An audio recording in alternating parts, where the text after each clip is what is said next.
The Man in the High Castle is set in a world in which America has lost World War II and has been divided between Imperial Japan and Nazi Germany. Life under the new regimes is totalitarian in nature, constantly watched by the government and threatened by the secret police.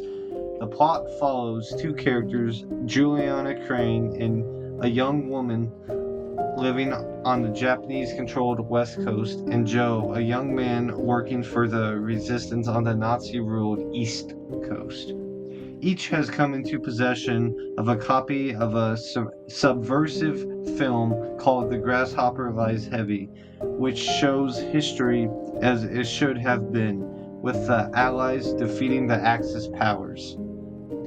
This film has been produced by an enigmatic figure, the Man in the High Castle, who both the Nazis and the Japanese are searching for. Joe and Juliana both end up traveling to the neutral zone, a borderlands of a sort separating the greater Nazi Reich, Japanese states, where they eventually team up since they both share a common goal of delivering these film reels through the resistance.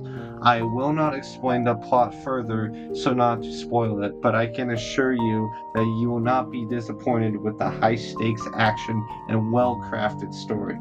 This show completely nails the feeling of living in a fascist regime while still having the tenets of post war American culture.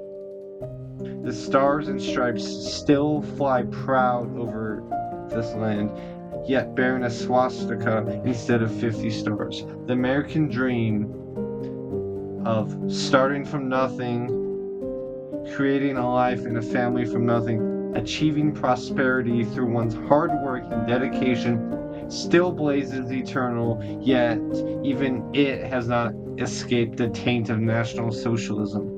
Over in the Japanese states, Bushido culture has completely taken over. Traditional art adorns most interior walls. Tea shops grace many a corner. Kimonos and courteous bowing are more prevalent than blue jeans and shaking hands.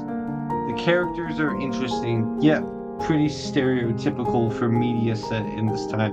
The villains are by far the most intriguing, though none are on the level of Untersturmführer Amon Gur or Colonel Hans Landa, an impassive Kempeitai inspector that does his job with cold indifference, a Schutzstaffel officer navigating the politics of the upper ranks of the Nazi Party, a chilling figure from the pages of history. I believe that this show is a must watch in our current times since it shows what life in totalitarian America would look like, and it also honors the brave men and women of the greatest generation who sacrificed so much to ensure that this bleak future would never come to pass.